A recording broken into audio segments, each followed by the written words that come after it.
Hello, I'm Jerry Lange, and thank you for joining us. Larry Sly of the Food Bank of Solano and Contra Costa is back Hello, with us Jerry. again today. This is part two. Part two. And we have Marion Juarez, who is the helpline manager of the Alameda County Food Bank. Alameda County Community Food Bank. Community Food Yes. Bank. There you go. Okay, and I bet that sounds like a big job. Yes. That is. So anyway, welcome back, because we're talking about one of the things that is really the topic of nationally, because our food, droughts are everywhere, fires are burning everywhere, and our food is in danger of not being able to produce enough food for what we need.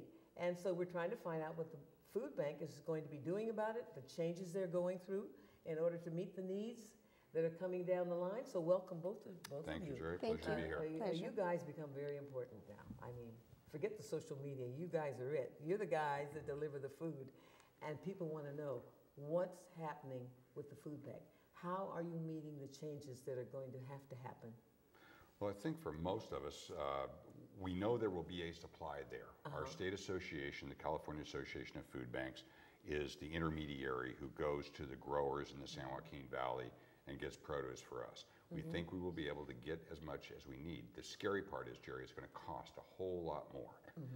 Costs for water are going up. They're not going to have the excesses. So we know it's going to cost more money to get the food that we need. And that's a big challenge for us, because most food banks are probably distributing about half the produce or half the food they give out as fresh produce. So we really need that resource to be there for us, and the additional expenses are going to make it scary for both. Well, I think you and I talked about a rainy day fund. Right. And we will go back to that as soon as I find out what this young lady does. What So, does the manager of a helpline do? well, we have a 800 number where anyone who needs help with food can call us, and we can connect them with an emergency food pantry or a soup kitchen the same day that they call us. We have a group of volunteers that are able to assist the caller in any language that they speak. So we have access to over 150 languages. We will provide them with emergency food, whether it's on the weekend, after hours, and because we understand a lot of our clients have work, and they may not be able to go there to a pantry in the morning. So we try to provide a referral to them that it's accessible, both close to them and also hours that they can get to the pantry based on their schedule. And do you have a helpline or something that's straight direct or whatever? Yes, our phone number is 1-800-870-3663. Our helpline is open Monday through Friday from 9 till 4. And where are your offices located? Where our office is located in Oakland, but we have our community partners that are all located throughout Alameda County. So it's really where the client lives. We will connect them to a pantry closest to them. Now, how do you work with Larry and the other executive directors of the food bank, and how do you coordinate what you do with what they do? Well, we have a really strong partnership. We have, maybe Larry might be able to answer that. I mean, I think what happens, Jerry, is that we each have sort of an individual area that we serve. So what Miriam is doing in Alameda County, we have people doing in Contra Costa and Solano counties. And where we try to collaborate mostly is through the kinds of things we do through our state association, getting the food resources we need. Each food bank is distinctive in what it does in San Francisco, Alameda, Santa Clara, but we really do all distribute food to people in need. It's kind of interesting to hear Miriam describe what she does with the food pantries, because when I started working at the food bank in the mid-70s, that was exactly what we were about, was providing emergency service to people in need. So with all the changes we've been through, some things are very much the same. Well, I'd like to hear more about the pantry, food pantry, because I didn't know what that was until I got on the board. I hadn't heard about it. Tell us how the food pantry operates and who it serves. So our pantries, we work with a network of nonprofits throughout Alameda County. We have, within our food bank network, we have soup kitchens, we have shelters, we have day programs, we have most of which are food pantries. So they provide food to our community. And it's a variety of food. It's shelf-stable items. It's lots of fresh fruits and vegetables. We know that fresh fruits and vegetables are, a big part of what the food banks are. We want to give our clients healthy food. And the amount of food that each client gets depends on their household size. And also depends on availability. Like you were mentioning earlier, the drought, and that will affect the amount of food, but that is not an option for us for distributing less food to our clients. It's just that's why we need our community support to help us leverage that because a cent in increase for us means hundreds of thousands of dollars for the food banks. Well, I wanted to ask you, a lot of these big stores, I know Whole Foods is one major one that gives to you. And tell me what other major ones to give in, and are they going to be increasing in their, do they know the crisis is there, and they will tell me about Whole Foods, because I think that's a great thing that they do. Well, half of the food that the food bank that we get is purchased through us, and that is through donations that we get from community, from persons like you, persons like, a lot of companies. We also hold food drives. We have our website where anyone can donate, because for every $1, we're able to distribute $4 of food. And we do partner with large food. Safeway gives, Right, yeah, we partner with them, and, we're able to get some of that food for our community. Well, of course, it's a terrible thing is Safeway may be going out of business here, or moving or something. Well, what's up with that? They're being purchased by someone else, and they may be downsized or right-sized or whatever. But I'm sure they'll have the same quality. There'll be stores, and it's kind of interesting, Jerry, because both of our food banks are part of a national organization called Feeding America. And what Feeding America has been able to do is to build relationships with the national food industry, the food suppliers. So people like Whole Foods that you mentioned. We have an excellent working relationship with Walmart, with Target, with Sam's Club, and the stores have actually changed their operating systems to be able to provide more food from us, to us. They're basically trying to be more green operations. So what they will do is to take food, roasts and meat product that's coming up on code date, and we'll freeze it, say 3 or 4 days before it's supposed to be pulled, and then they donate that to us, or we partner with local agencies who can pick it up from them as well. So there's a lot of good food resources out there that were being wasted, that because of the partnership between Feeding America and the Walmarts, Targets, and those kinds of folks, Safeway, Save Mart stores, we've really got great relationships. So if you look around the retail food industry, they're all pretty much working with us very effectively. Well, can we talk about the drought a bit? How many people really understand the critical time we're going to have to pass? Because people are telling us that this drought is going to continue. It's scary. It really is. I thought naively that we would have food. Fruit trees are going to grow. No, they're not going to let the fruit trees die, right? Well, I come to find out that the agricultural industry will do something they call fallowing the fruit trees. They'll give them enough water to keep them alive, but not enough water to produce fruit. So they are going to obviously grow oranges because they need to have a supply of oranges to sell, and a huge amount of the oranges in the United States come out of California. But they're going to be a lot more expensive because they're going to have to pay a lot more for the water that they get. So I think that's the scary piece. And yes, if the drought does continue, I think we have a real thing to worry about as far as the agricultural supply in California. I think, I'm probably inaccurate, but I think more than 40% of the food in the United States comes out of California. So we're a major portion of what the country gets. And you're talking everything from strawberries to oranges to rice to all those types of agricultural products that that's what the nation is consuming. And if that doesn't come to us because of the drought cutting it into, we're going to have some real challenges. Are we planning anything in case of these kind of emergencies? Well, what we know is we've got to get produce, so we're really depending on what we can get out of California, and we may have to go into Arizona, where they may have stuff available. We may have to go into Oregon, where they have stuff available. The challenge we're going to face is more money. Right, and we're going to have to figure it out as we go along. Right, yeah, because if it means that we're getting potatoes out of Oregon, well, that's another 250 miles it's going to come, and that's going to cost us more money to have it trucked down. you know, we used to get free food, and now there is no such thing as free food. You have to pay for everything. Well, the oranges and the things that we were getting before were being sold to make juice out of. Yes. So we've got to offset that cost that they were getting of, you know, 10 cents a pound, nickel a pound for the oranges, and then we have to pay transportation to get it to our warehouses. I mean, we do it very effectively, as Miriam said. We're getting a lot of dollars back out into the community for every dollar invested, but that number is going to be more difficult to maintain with the cost of everything we do going up so dramatically. Well, I suspect there are a lot of people watching us this show today that have never been to a food bank. And I think it would be good for us to ask you this question today. Let's assume there's a family out there, and you know, people, they hate to go, you know, people that have had jobs, they're middle-class people. I notice they don't like to come out and get anything free. They want to pay their way, and now they have to do that. But when they start out, they don't even know where to go. Now, I know we have churches that we do it through. Are we still doing it through churches? Yes. Giving food. Could you give us some other examples of where would somebody go who really needs to get the food for their family? For the first time, they have to go and find out where it is, where in each county. The churches are one place. Yeah, so a great place for anyone who needs help is just to pick up the phone. Give us a call. Let us know where you are. We will connect you with a pantry, whether it's that same day, the weekend, you know, if it's after work that, you know, is most convenient.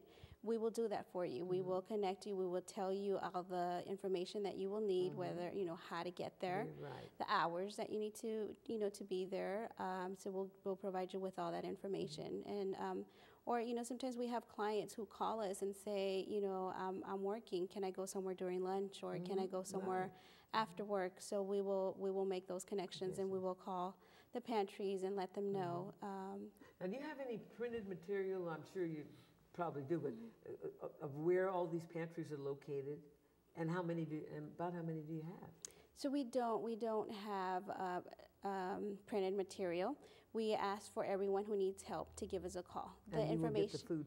Yes, so we have information that's up to date. So if someone calls, you know, on Monday, or, you know, as long as it's between Monday through Friday, we will give you all that information that you need. It changes quite frequently too, Jerry. The information that we have today, a pantry may not be able to continue operation, or another one may change their hours. So the kinds of things that Miriam is talking about have to happen, so we can look at the changes. I mean, it's kind of interesting too, because I know what you were referencing with people not wanting to go get food. I think Miriam was talking to me a little bit earlier. Maybe you could tell her about sort of the dignity that people see there when they go to get the food and have the choice system be available to them. Could you talk about that? Sure, yeah. A lot of our pantries have started doing what we call client choice. That means that when someone goes to one of these pantries, they're able to pick and select whichever items they wanna take home. So that means that there's a lot less waste, and there's also a sense of pride and dignity for a client when they get to pick and choose the items that they need or want, because only the client knows, you know, what's missing at home, rather than, you know, just like shopping, really. Right, exactly, yeah. It's kind of based on a shopping model that you select the items that you want. And that's important, because you don't feel like it's a giveaway. Right. And it's a lot, and who wants a lot of canned food? Right. You know what I mean? I know canned food is great in an emergency, but they would like to keep getting the fresh food, I know. Well, you know, you and I talked earlier, Jerry, about how there is that sort of sense that, you know, nobody wants to go down there. It's very humiliating to do. And I think that's one of the things that we're trying to help educate the community about is it's not your fault you need food. I mean, these are circumstances beyond your control. Like you were saying, a lot of the people have jobs. They're working folks. It's just economic conditions are such that if you've got a job paying you $12 an hour, you can't support a family. No, you can't. You can't. This is really good. Well, you know, what we're trying to do is avoid all the crises that we hear that are happening in other countries. People fighting over food. This is what we don't want. And this is what we have to prepare for. That's why we were talking earlier about the last show, mostly about the rainy day fund. It would be good. We now know you have to pay for the food, for a lot of the food. And so now we have to talk about what avenues are we going to go down to get the rainy day fund to we know we need a lot of money. Yeah, well, we really depend on the community support, both of us. I mean, more than half of the money that we have to fund our operation comes from individuals. We're not funded by the government. We're not funded by benevolent institutions. I mean, we get some money from foundations. We get some money from But most of our money comes from faith organizations, individuals, businesses, service clubs, people like that. And that support absolutely has to grow if we're able to keep doing the work that is very much a necessary part of where we go. You know, it's kind of interesting too, Jerry, to talk a little bit about the way this perception of food banks have changed, because it was the emergency food system pretty much primarily back when I began working at the food bank in the mid-70s. And now the structures we have and the food we give away are just another part of the safety net that are keeping people from falling into the problems. That's right. You know, I mean, it's something where we've got to give them the emergency food, but then they get food from us every week or, you know, every month through other resources that are available that are absolutely necessary to keep their head above water. Well, we also talked about the fact that you're going to have to come up with some new programs, like a lot of people have, you know, plays, the community plays, that like the Berkeley Rep and all these people. I'm sure that if they were approached, they would get online to do this kind of thing, help raise the money for the rainy. I would think you'd have a nice little title like the Rainy Day Fund Food Bank or something, and that they would maybe just donate a percentage of some of their shows that they do. You know, they don't miss a lot if they're going to give some money out. But if we keep collecting, there are theaters all over this place. A lot of partnerships like that we've been able to develop, where there are entertainers or, like you said, plays, people who recognize that community support is what makes their piece work as well. And so they're willing to reach out and help the food bank raise food and funds as well, because it's absolutely critical. I mean, we're all depending on community support. I mean, we can see that the way things are going with the government right now, taxes are not going to be raised soon, and the support we should be able to get from them, we're not going to. So without that community support that we get from the artistic community and everybody else, it really makes it absolutely essential to do the work we do. Now, what are the statistics nationally? Are all the food banks in trouble across the country? Oh, absolutely. Absolutely. Every one of them. The number that we're hearing most from our national network is there are 49 million people in need throughout the United States. Yeah, and they're actually doing events right now where there are a lot of country music acts who are doing things. They're doing a thing called Outnumber Hunger, which is being done with General Mills. And if you buy a General Mills product, there's a code number on there that you send into an electronic site, and it raises money for local food banks. So it's those kinds of partnerships with corporations like General Mills, the country music industry. You know, people care. People understand that 49 million people going in hungry in our country is just absolutely not acceptable. No, it's not. And you know, for things like the food bank system to work and the food pantry system to work, that community support has to be there. Well, you know, I'm thinking of the groups that are out there that haven't really been in this program, and I'm thinking of UC Berkeley. I'm thinking of the high schools and the junior highs. Those kids love to do things like that. And it would seem to me that they would come up with that maybe we could start doing class assignments. You know, a lot of stuff comes out. We did a thing over at Laney, class assignments, and I wish you could see what these kids came up with, programs to stop youth from getting incarcerated. And Laney, I'm telling you, I could show you, there was, letters were so great. We sent them over to Ron Dellums when he was mayor, Barbara Lee, to let them see. I asked the teacher, get these ideas. I read all the things that they were saying, and they have great ideas. So I don't see why we can't bring the educational system in, because we have some very bright kids. Well, you know, especially for, I mean, we do several food drives, which I think Alameda does as well, with high schools. And one, it has the advantage of high schools are competitive with each other for sports and so forth, so they like to compete for doing food drives as well. But more importantly to me is it's also a chance to help reach kids who are going to be our leaders in 10 years from now. That's right. And help educate them about the need in the community. Because especially in a lot of our communities, some of the schools are pretty affluent schools, or private schools that don't really see a lot of poverty. And so for them to understand what the situation is like at a school just down the road is critical for us to be able to provide that kind of service on a continuing basis. Well, I was thinking I'm trying to think of who we can hit on. Can put a hit on them. But sports. My God, I've never seen so many people get together for sports. The stadiums are, what if we just did this? You wouldn't even have to do it often because there's so many people there. Get the people that spend the money on the ticket, to do something about the food bank. The food bank would be very much around the whole place as they come in. Miriam, the A's do drives for Yeah, you, right? the Oakland A's do food drives for us. I believe they're on Wednesday, where if you donate a can, they partner with the food bank, and so do the Warriors. The Oakland The A's. Oakland A's Oakland and the A's, Warriors okay. and the Raiders. The Raiders have gone to our warehouse to volunteer. So yeah, we're connected with our. And have you got the local sports teams. basketball guys yet? Yeah, Warriors. Oh, you've The got all the Warriors, sports yes. people then. Well, you guys are on top of this. Part of this, that's great, because we weren't doing that before. And I should give credit. I know the Giants do the same Yeah. in San Francisco. Okay. And I think the Sharks probably do in Santa Clara as well, I would think. Again, it's a good community piece. People understand that. They depend on community support to make their franchise work. So they understand it, and they're very strong about partnering with us. But I think part of it, like you said, them coming to the warehouse helped to educate them about who you are and what you do. Now that's the other thing I was going to say, is to let people know what the food bank does.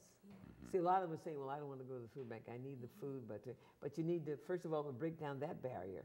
Because you say, look, this is what's happening. It's happening all over the world. It's just not even in this country. Right. And so I'm just thinking now we have to be innovative.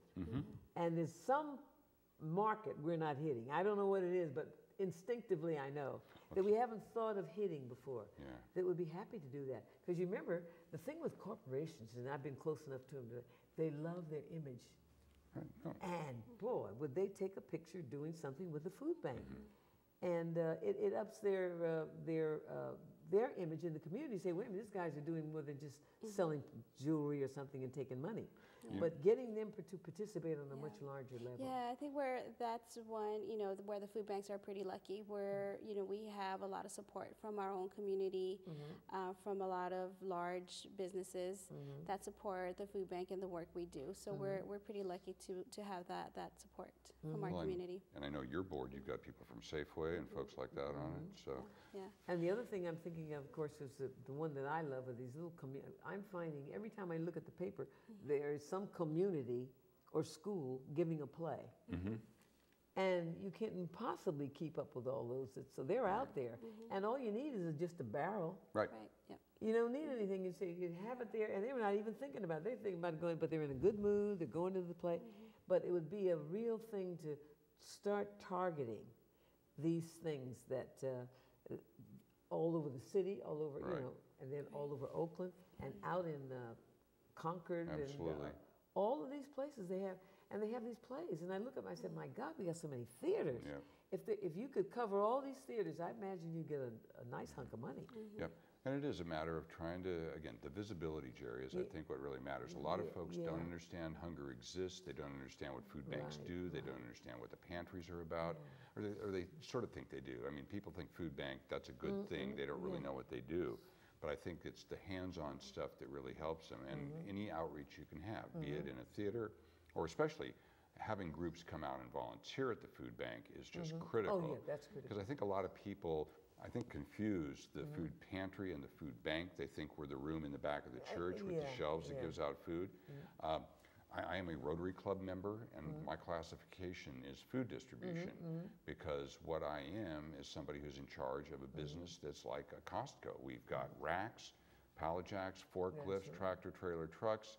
We're going to distribute about 21 million pounds of food this year, and I think you guys do even a little bit more than that.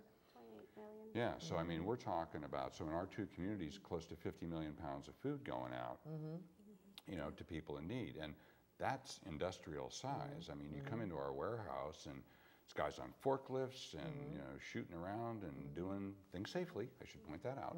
But, running a big food distribution business that gets just millions of pounds of food out to hungry people in our communities. And so the other thing I'm thinking of are street parties. And street parties would serve two purposes.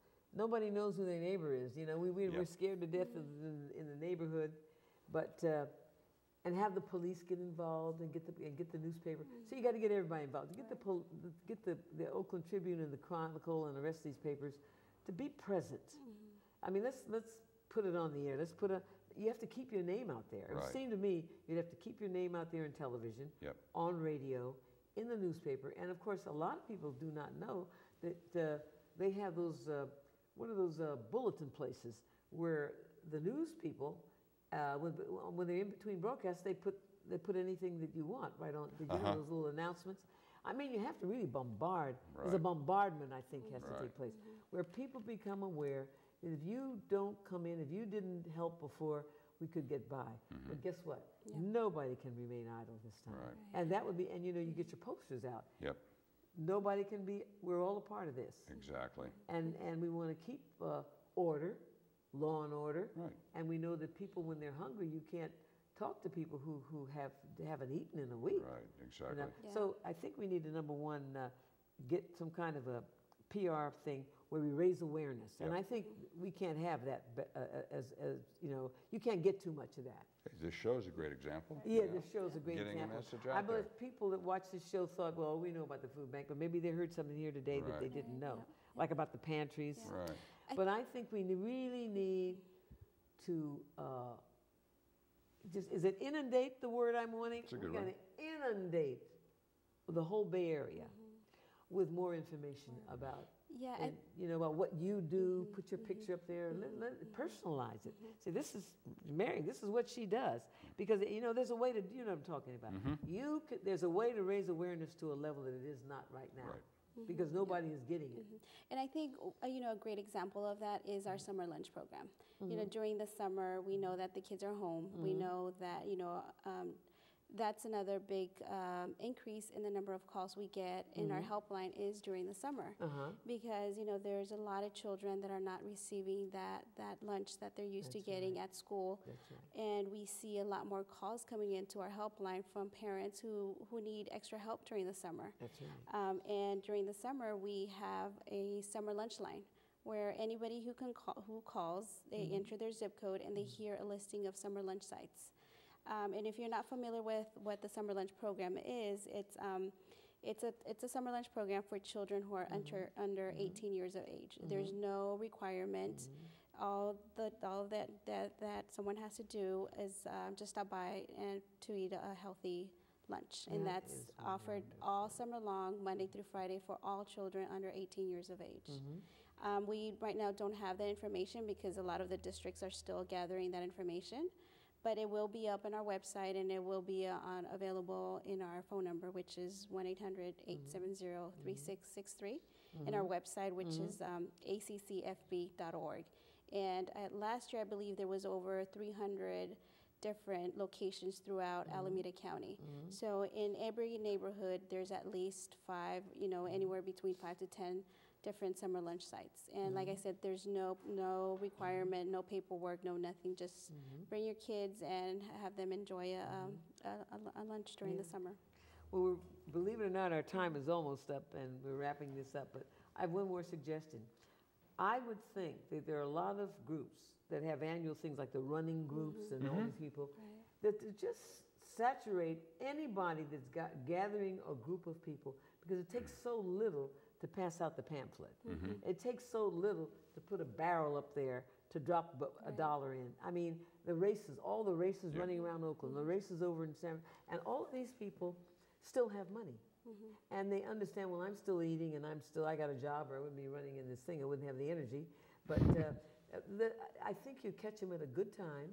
But they're over, and I know we've missed hundreds of them, Larry. I know, because I see them in the paper. And I know a lot of people know about us, but anyway, we'll leave on that note that you're still out there doing this thing, and you all will be blessed, and we're going to make it to heaven. Thank you, Jerry. Because you're doing such a marvelous job. Absolutely, and appreciate your Thank help. you for joining us, and thank you for joining us. And we hope you learned a little bit more about the food bank and the fantastic role they're doing in the community. Thank you. I'm Jerry Lange. See you next time.